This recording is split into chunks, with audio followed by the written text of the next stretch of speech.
I was just, scrolling through, looking at my comments from videos and stuff like that, and I actually saw one that asked me to do a settings video, which kind of shocked me, but hey, you know what? I might have the sauce for you guys. Don't mind my shaders preloading, just did a graphics update. That's what's gonna say that. But, to be honest, I probably have some really good settings for you guys to help you out, especially if you play on PC. That's where I play. The console, I can't say what all settings are there for sure, but the settings that line up are the settings you can change. But we're gonna start with probably controller because keyboard and mouse, I don't play keyboard and mouse. So to be honest, I'm probably not the best to ask about keyboard and mouse, settings wise, keybinds, whatever it may be. So we're gonna start with controller and go from there. So obviously, like I said, I play controller. Edit button layout, I actually play default flipped, which means I aim and shoot with my L1 R1, or I believe if you're an Xbox, LB RB. The reason for that is it's just more responsive. You aim in faster, you shoot in faster instead of pulling your triggers down. Bumper ping off. To be honest, I don't even know what that is. Might be useful. I don't use it. Obviously, I said play default flipped on. Default stick layout. Control vibration, turn this off. There's no reason to have it. And then let's go to my dead zones. I pretty much have next to no stick drift at all. So, since that happens, I have my left stick minimum on 1. The left stick min and right stick min, you want as low as possible without getting stick drift. So, see how, like, it's not moving? I don't have stick drift. The left stick max, that's your overall how far you gotta push from left to right on your stick.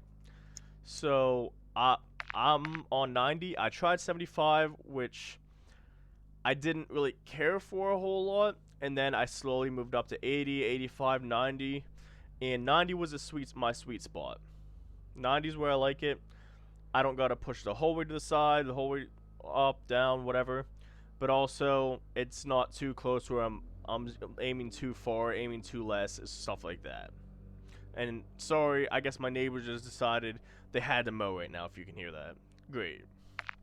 Anyways, right stick min, I have it on a 4. I could probably go lower, but 4 just kind of works for me right now. I haven't really messed with it. I'm shooting pretty good, so I don't really want to change that. Then my right stick max is a 99. This is just really hasn't changed. I don't want to mess with my right stick max too much because I don't want to start switching and then my aim just be completely off. So 99. I could be on 100, but I guess I just felt cool moving it down one. I don't know. Then the left trigger and right trigger. I have on 0. So I can throw my stun and nade as soon as I hit the button. For you guys who shoot with this, you can lower it down, but I wouldn't lower it too much because as soon as you start pressing the button, it'll start shooting, aiming in, or whatever. So you might start shooting before you even mean to, but ultimately that's up to you. I like 0-0, but I also don't shoot with these. So that's up to you. Alright, now let's go over to aiming. I play 6.6. I think this is the sweet spot for sensitivity. I also know this is what the majority of the CDL pros play on, 6.6. I also play 6.6, 1.1. I had my thing up to 1.4 at one point, but I just started whiffing a bunch of shots, so I said, nope, going back. ADS sensitivity multiplier 1. Obviously, this is just a sensitivity when you're aiming down sight, how fast it goes. You can raise this, lower this. I just don't mess with it. I leave it on 1 the way it should be, and it's just worked for me. And then the sensitivity multiplier and vertical aim axis, you don't need to change anything. Tactile stance multiplier. If you ever play tactile stance, I question why, but hey, if you want a faster sense with it, here it is. Now, this is the big one. Aim response curve type. You always want dynamic. Dynamic, dynamic, dynamic. Standard, no. Linear, no. Dynamic is the best aim response curve type in Call of Duty. It has been for like 3 years. I don't know why. It's just the most sticky and it snaps on people the best. I don't know why. It's just what it's been. And then this one, instant custom sensitivity per zoom. Mine's off. If you want, you can edit this for like snipers and stuff like that. But I really don't snipe a whole lot, and even if I do, it still seems fine to me. So that's just where I'm at. Target aim assist. Obviously, if you're playing controller, you want this on. That aim assist, you need it. Just don't mess with it. Leave it on. Aim assist type. Now this is a big one. A lot of people go between default and Black Ops. I've tried both. I started the year on default, and then I switched to Black Ops. When I first switched to Black Ops, I loved it. It felt snappy. It felt new. And then slowly over time, I didn't like it, so I just switched back. I just switched back to default, and it's been working for me. So I've been liking that. I have this on assist, corrects aim, prioritizes keeping the crosses pointing at player. This is third person. Doesn't really matter but if you're a third person guy, there you go. Motion sense behavior. Turn this off, please. And then there's a couple. Everything in motion sensor advanced setting, you basically want off. That you can turn off. Oh, don't want to mess that up. Turn everything off. This is like gyro aim basically.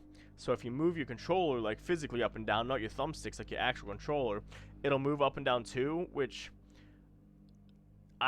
yeah, I don't know why, but make sure that's off. It's a useless thing, but hey, a lot of these settings are. Over to the gameplay tab. I play auto tactical sprint. Sorry, I'm not in the damn CDL. I'm going to give myself every advantage I can, and I recommend you guys do the same. Make sure your slide maintain sprint is on if you do want to auto attack sprint. Then down to auto move forward. Turn this off. You don't need your guy just to automatically move forward, especially because you're going to lose so many gunfights just being caught off guard. I have single tap run on. Doesn't really matter for me because I play auto tactical sprint, but if you don't, make sure you turn single tap run over double tap. It'll just make you click it once, and you'll be sprinting. It's a lot easier. Ground mantle, you want this off. Airborne mantle off.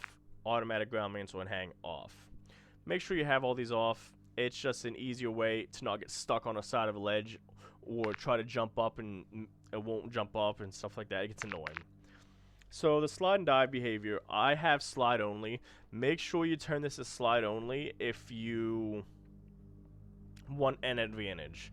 The tap to slide is actually like slightly delayed for some reason. Oh, here goes the mower again. Anyways, for some reason the tap to slide is like feels delayed and slide only does not. Slide only reminds me of like Modern Warfare 19. It's just smooth and it works. I know some people have been switching to hybrid because with slide only you can't dolphin dive, which sometimes can help, but I haven't tried hybrid yet. I can't really say how good it is or not. If the slide still feels good on there, I don't really know.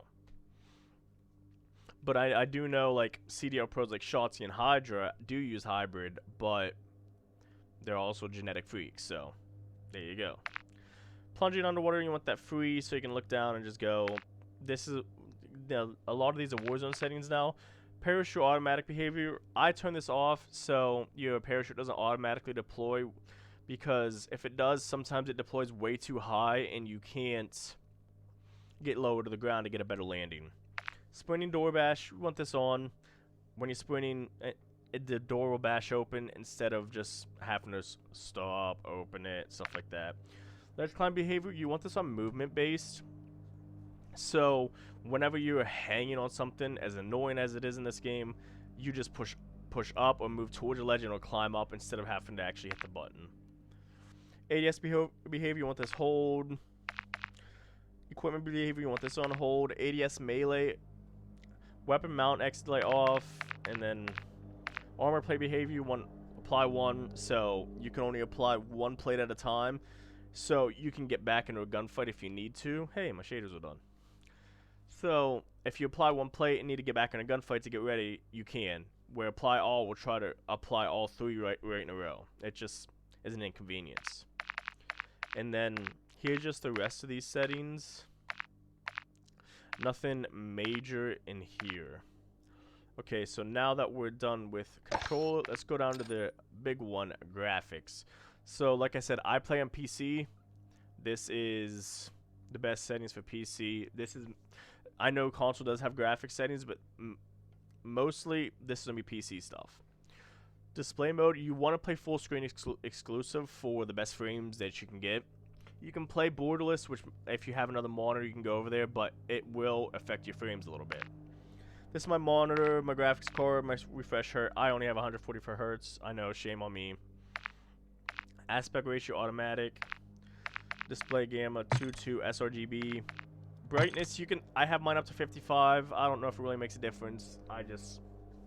That's just what I always put for some reason. NVIDIA reflex low latency. The way to describe this, you can have off, on plus boost. On, if you have a better CPU than a graphics card, you want it on. If you have a better graphics card than CPU, you want it on plus boost. That's the best way for me to describe it. Echo mode off, VSync, always turn that off. Custom frame rate limit, I have mine as custom, mainly for the menu, so whenever I'm not in a game, my GPU can cool down. It's not at a constantly 75 to 80 degrees. It just gives it a little bit of break, and then you can go back into it. Then here's the rest of those. Now over to quality. Obviously custom, like I said, I play 1920 1080. So mine's on 100. If you played 2560, 2556, 1440, I think it's something like that, you can turn that on too if you have a 1440p monitor. Dynamic resolution, you want that off because it'll affect your GPU. Now this is one of the biggest things. So we'll get this in just a couple seconds, but my upscaling and sharpening, you always want this on Fidelity FX CAS. You always want it on this, because it'll make your game go from poop to looking pretty good. Now, the reason I say that is because the details and textures, to get the best frames I can get, I want the textures lower, so I can get the highest frames I can get, so I can get a higher advantage. So with my frames being lower and having Fidelity FX CAS on plus 100, it makes my game look better, even though everything is very low. But here we go, we'll get into this. So text resolution, very low. This low, off, low, very low, off, off. You want these off. They just basically lower your frames. You can leave it on. It's not like a huge impact on your frames, but if you want any advantage, turn these off. Shader quality low. On-demand texture streaming, get this off. There's no reason to have this. Whether it's on console or PC, turn this off. It will just lower your frames, and it's basically downloading objects and stuff on the map while you're playing the game, which will just create a huge disadvantage for you. So here's shadow quality low, screen space, shadows off, ambient occlusion off. Make sure this is off. This really affects your frames pretty bad. Screen space reflections off, and static reflection low. Tessellation, so off, low, off, off, off. Make sure you turn these off because these also affect your frames pretty majorly for some reason, especially for the rainy maps. So it's just better to have these off. It's just easier. Now let's go over to view. Now field of view, I play 100 because most of my time I play multiplayer ranked play. And on multiplayer, for whatever reason, for the past few years, if you have over 103 FOV, it'll be random spots inside the game. Sometimes when you're shooting, aiming, you'll just lose aim assist. It's just some weird setting they have. I don't know why. Not even a setting, I guess. It just happens. So if you mainly play multiplayer, you want this below at least 100, at least below 103. The sweet spot is between 95 to 103, so you can try what you like out from there and go from there. Now, if you're playing like strictly Warzone, I'd suggest 110. That's what I feel like. 110 is the best. It helps. You don't need 120. It's so zoomed out. I would go with 110 if you're in Warzone. Make sure your ADS field of view is unaffected. In my weapon field of view, I have wide. Shows more of my screen instead of more of my gun. It's just as simple as that. Third person really doesn't matter. This doesn't really matter. Motion blur, turn that off. Look at the pictures. Like, if you have it on, your game just gets blurry for guns in the world when you're moving. There's just no reason to have it on. You don't want to blur your game. Film grain off, it makes things look fuzzy. I don't know why this is setting, but here it is. Then first person camera movement, and third if you care. Turn that to at least 50%, or as low as you can possibly get it, because there's just no reason for your camera to move while you're moving. Like, we're trying to play COD, not a real life simulator. And then inverted flashbang. This is just basically if you get flashed, your screen goes black instead of white. I tried this, but I played COD for like a long time, so I was used to the regular flashbang. So when I switched this, I just hated it. To be honest, I just hated it. I can't even lie. But that's the main one, graphics. We can go to audio. This is my audio. There's really nothing huge here. You can stop and pause if you want to look at each one. And then interface. There's a couple things in here you can switch. I've changed my color customization around for the enemy, making them brighter and easier to see. That's why it's that color. And then filter 2 is the best color filter. And then, yeah, HUD bounds. Make sure your minimap shape is actually on square, because it shows more on your minimap than it would with a circle, as you can see. That's just better. Make sure if you do that, your minimap rotation's on. Horizontal compass you can have on or off. It doesn't really matter. I have it on. Just, I guess if I ever need to call out something like that, I barely do, but it's there. Crosshair's static. It just reduces motion sickness, and your crosshair doesn't move whenever it shoots, where if it's just left on, your crosshair moves a little bit for some reason. I don't know. They just like changing stuff up in this game for some reason. Hit marker visuals. This is basically, you shoot someone, you get a hit marker. Easy as that. Damage based hit markers.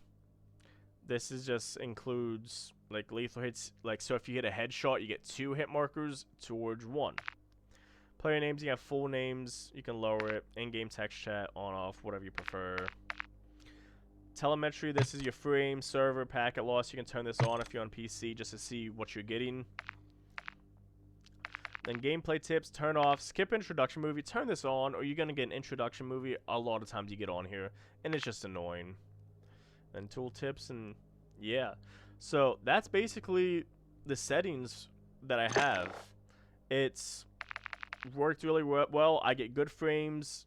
My GPU is not too hot. My game doesn't look too bad. I think this is the best way to go, and I think it would help your game and frames tremendously.